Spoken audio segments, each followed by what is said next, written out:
사랑하는 청취자 여러분, 오늘 은혜의 시간에는 누가복음 14장 말씀 중심으로 하나님 나라의 큰 잔치와 제자가 되는 길이라는 제목으로 하나님의 은혜로운 말씀을 나누겠습니다. 오늘 설교 말씀은 파트 1과 파트 2로 나뉘는데요. 첫 번째 파트에서 예수님이 바리새인의 집에 초대를 받으셨을 때 큰 잔치의 비유의 말씀으로 하나님 나라에 초대받은 자들이 초대에 응하여 참석하면 큰 기쁨을 맛볼 것이고, 이 핑계 저 핑계 대고 초대에 응하지 않는 자들은 하나님 나라에서 큰 기쁨을 맛보지 못하리라 라는 비유의 말씀을 하셨고, 두 번째 파트에서는 예수님께서는 자기를 따라오는 큰 무리를 돌아보시며 나를 따라오려거든 이러이러한 각오를 하고 따라와야 한다는 예수님의 제자가 되는 길에 대하여 말씀하신 것인데요.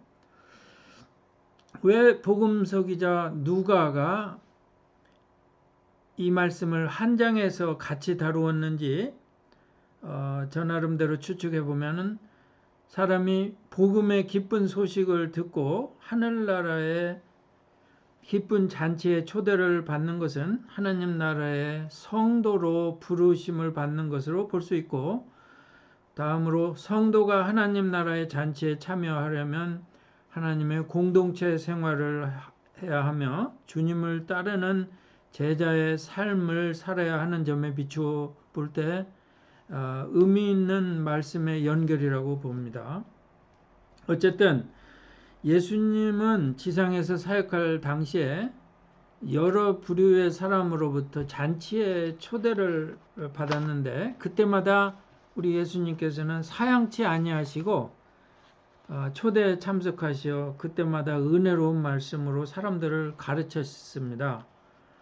이번에는 안식일에 한 바리새인 지도자의 집에 초대를 받아서 그가 비판적인 태도를 취하며 예수님을 살피는데도 불구하고 예수님께서 잔치에 초대받으면은 말석에 앉으라 그러고 교훈하시면서 자기를 높이는 자는 낮아지겠고 자기를 낮추는 자는 높아지리라 라는 교훈하셨고, 또 잔치 베풀 때에는 되도록이면 가난하고 몸이 불편한 자들을 초대하여 먹이라.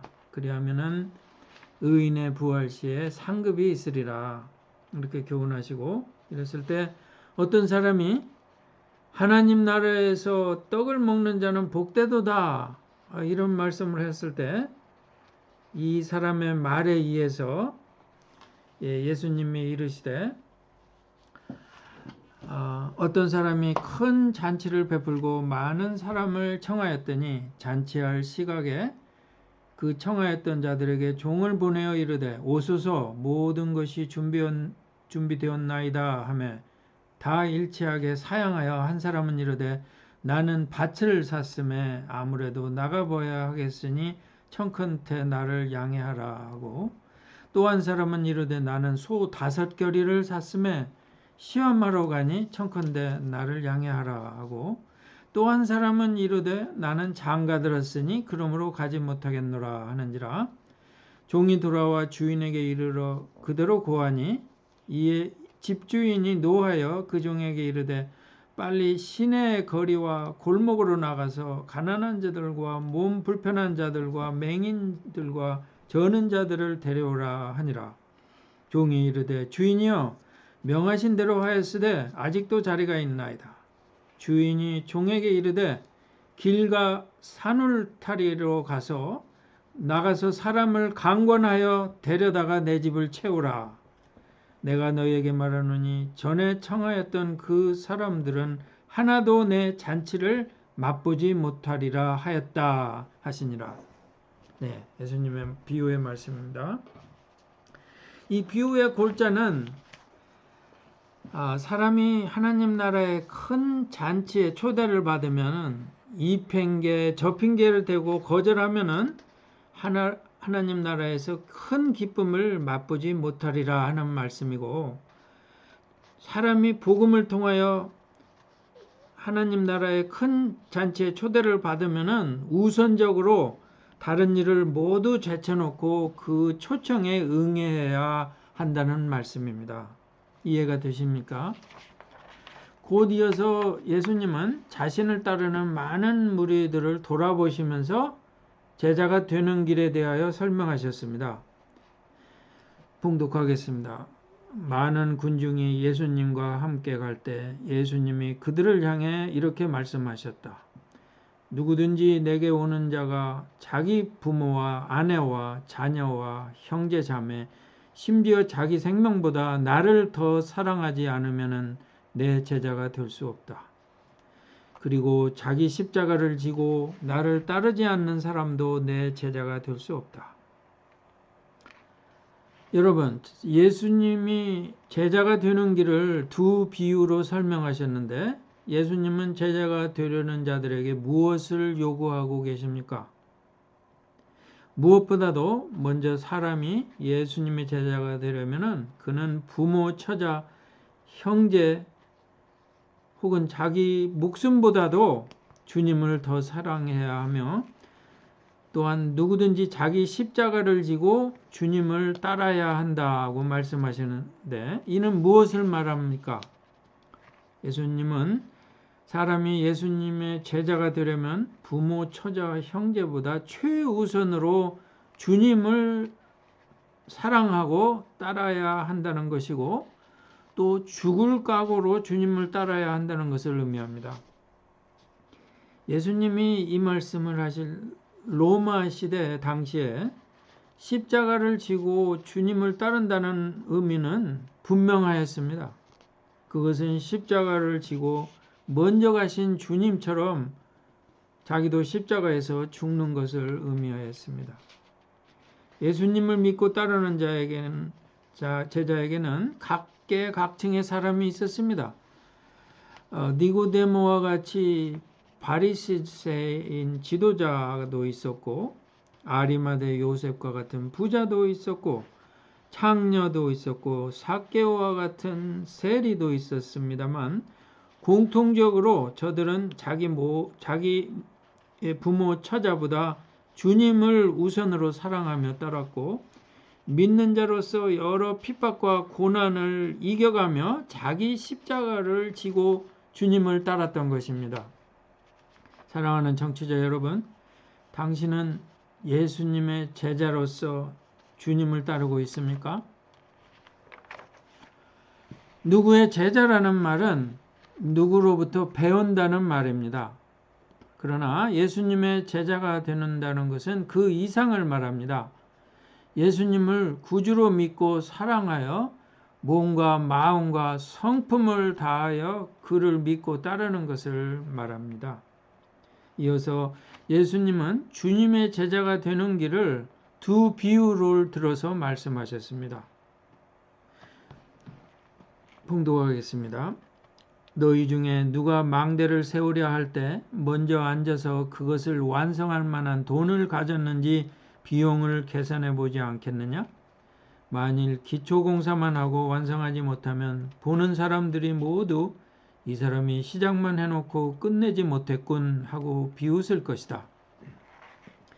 또 어느 왕이 다른 왕과 싸우러 갈 때 먼저 앉아 병력 10,000명으로 20,000명을 거느리고 오는 왕과 맞서 싸울 수 있을 것인지 생각해 보지 않겠느냐?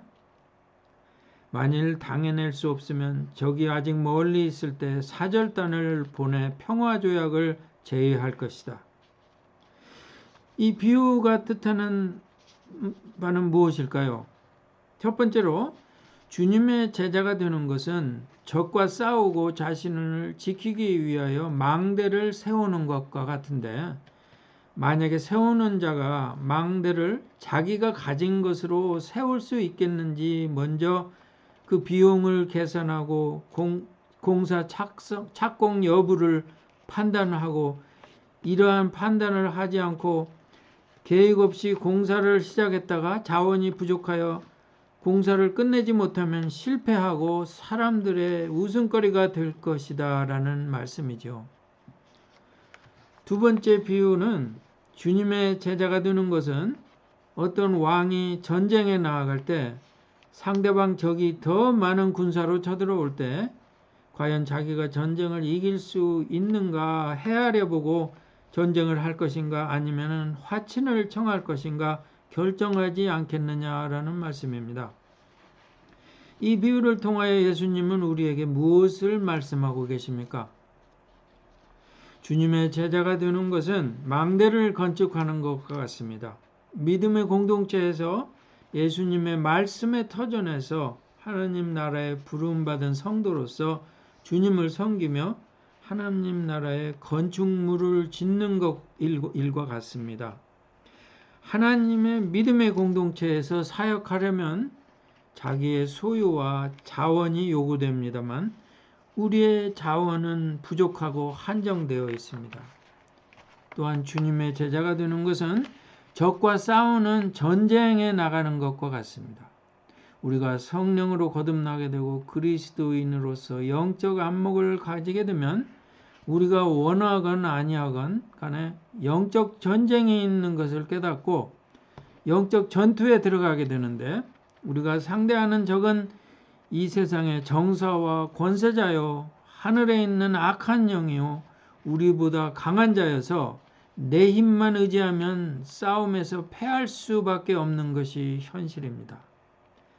그러나 믿는 자들이 자신의 것을 주님에게 내어놓고 주님을 믿고 따르며 의지하며 싸우면 승리하게 될 것을 주님은 우리에게 시사하고 계시는 것입니다. 예수님은 천국은 마치 밭에 감추인 보와 같으니 사람이 이를 발견한 후 숨겨두고 기뻐하여 돌아가서 자기의 소유를 다 팔아 그 밭을 사느니라 라고 말씀하셨습니다. 이와 같이 너희 중에 누구든지 자기 소유를 다 버리지 않으면 내 제자가 될 수 없다라고 주님은 말씀하십니다. 자기의 모든 소유를 버리지 아니하면 능히 제자가 되지 못한다는 말씀이 무슨 뜻일까요? 버린다라는 말씀은 아포타조의 번역인데 이 말은 작별한다, say goodbye 라는 의미가 있습니다. 주님의 제자가 되려면 자기의 소유를 포기하며 작별하고 자기의 모든 것을 주님께 드리고 주님만을 의지해야 한다는 것입니다. 이해가 되십니까? 이러한 제자가 되는 길을 이 찬송가 50장에서 잘 나타내고 있습니다. 내게 있는 모든 것을 아낌없이 드리네. 사랑하고 의지하여 주만 따라 살겠네. 주께 드리네. 주께 드리네. 사랑하는 구주 앞에 모두 드리네. 아멘.